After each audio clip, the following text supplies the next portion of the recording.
Alright, so we gotta talk about Lone's new album. Going into the album, there was a lot of preconception from the internet that this was gonna be mid, that Lone was washed, that this album was not gonna be that good.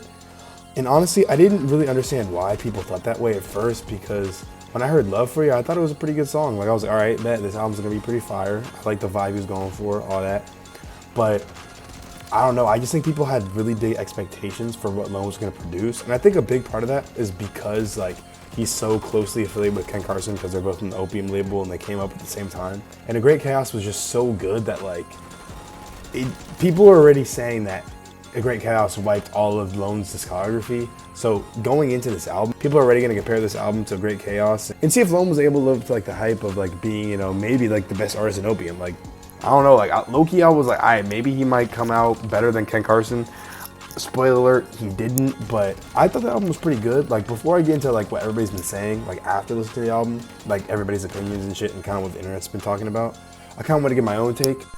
So I listened to this album live on Twitch, and bruh, my Twitch viewers was not fucking with it. They thought it was mid, honestly. Like, most of the comments was, this is trash, this is not good, this is mid, stop this shit. I think they was just hating the troll a little bit, but low-key, the sentiment, I got it, because it was like, just for what everybody expected the album to be in terms of, like, the quality and the production and, like, just, like, the memorability of it, like, it just didn't live up to that. Like, I thought it was gonna be like a 8 out of 10, you know, because, like, if Looks a Kill, I would give that like an 8 or a 9, like his last album. But this album, I think, like, after listening to it, I would have to give it a 6. I think that's like a fair, you know, analysis of, you know, how the album was. I just thought it was going to be so much better than what it was. And that's what I'm trying to kind of get at is, like, I think a big thing for the album was it didn't really live up to the expectations. Like, you see an Uzi feature and you expect to either, like, levitate out of your chair or just, like, absolutely start going crazy moshing. And, like, this song was, like, almost there. It was close. It was close. It just didn't have, like, that, like, you know what I'm saying? Like, that sauce that it needed to be, like, a hit song. Like, I feel like I haven't listened to Shay's album yet or Glock's album yet because I literally just listened to the album on stream. Then I listened to it again afterwards just to, like, kind of really be able to give an honest opinion on this album.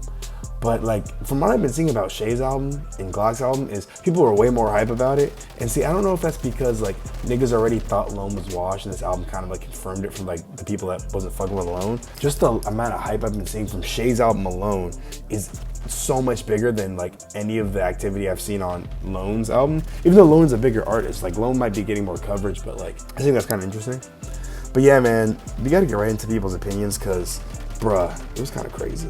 Right off rip, already see somebody said only good song was the one with Ken. Low key, I didn't even fuck with that song that much. I thought it was solid, but that's what I'm trying to say, bro. It's about the expectations, cause, like, if you see Ken Carson on a song with Lone, bro, like, you expect that shit to be a banger and a classic. But, like, low key, the beat was mid. And I didn't really think either of them did that well in that song just because, like, bro, the beat was kind of trash, in my opinion. Next tweet, you aren't Cardi, pal. Bro, I honestly don't even think, like, Lone was trying to be like Cardi, like, at all. Like, of course niggas is gonna say that because, like, he signed to Cardi, but, bro, like, maybe there's a little bit of inspiration, but I really thought he was doing his own thing. Like, I don't think you could say he was trying to clone Cardi at all. Like, definitely not. Oh my god, another one. Ken Carson, When It's Time to Wash, Destroy Lonely on the feature. That's why, like, bruh, I don't think Ken washed him. I think they were pretty equal. I just don't think that song was that crazy from either of them. You know what I mean? I definitely like Ken's part more, but that's sort of, I don't know if I'm just biased towards Ken, but I definitely fuck with Ken's part more in that song. But the song overall, like, that was one of the weaker songs of the tape, honestly, if you ask me. This is what I'm trying to say is, like, a lot of people thought it was fire, bro. Like, this is Destroy Lonely's My Beautiful Dark Twisted Fantasy. This nigga glazing like crazy. It's not that good. I'm not saying it's trash, but, like, bruh, it's non-Kanye level, bro. Like, niggas love doing this rage bait comparison shit, but, like, come on, bro. Like, nah. Damn, this one's kind of bad. Destroy Lonely 2024, when you find out your goat washed. Oh, and it's the picture with Lightning McQueen crashing, bruh. Damn, if I was Lone, I would not go on Twitter. I would not go on Twitter. Hey, look, there's more hype. Destroy Lonely leaving the studio after dropping Love Lasts Forever. This nigga posted this 2 hours ago, though, but, like, by the time of this recording, that's literally 12 o'clock, so, like, this nigga just posted it. That's what I'm saying, this nigga just glazing. Some niggas just be glazing, though. Like, he just posted that, like, immediately when the album dropped. Like, bro, pre-glaze, he didn't even listen to it. Here's another one. Destroy Lonely and Lil Uzi Vert on Love Hurts. Shaq and Kobe. A little bit of glaze, but hey, that's what I'm saying. It was a good song. I just don't think it was good enough for what I anticipated. And that's why I keep saying, bro, it's expectations. Like, I just don't think it lived up to the hype. But for what it was a good album. You know what I mean? Like, for what it was. And the song, too, with Uzi. It was a good song. Another one, I better not hear anyone call Lone washed again. See, I don't think Lone is washed. But is the album going to last the test of time? Is it something we're going to even be talking about a month from now, 2 months from now, 6 months from now? I don't think so. I really don't think so. I'm going to come back to this video in a couple months and look at it. But I already think that, like, listening to this album, like, makes people understand just how good If Looks Could Kill was. Because just for what it was at the time, and even, like going back and thinking about the songs off my mind, like, just, like, off the top of my head, like, more songs stuck with me. That's not even because I listened to them more, just because, like, on the initial listen, like, I think the initial listen for If Looks Could Kill was so much bigger. And like the song, like you know, like the vibe it gave you was just better than this album. That I don't even see it having the lasting impact that If Looks Could Kill, you know, had.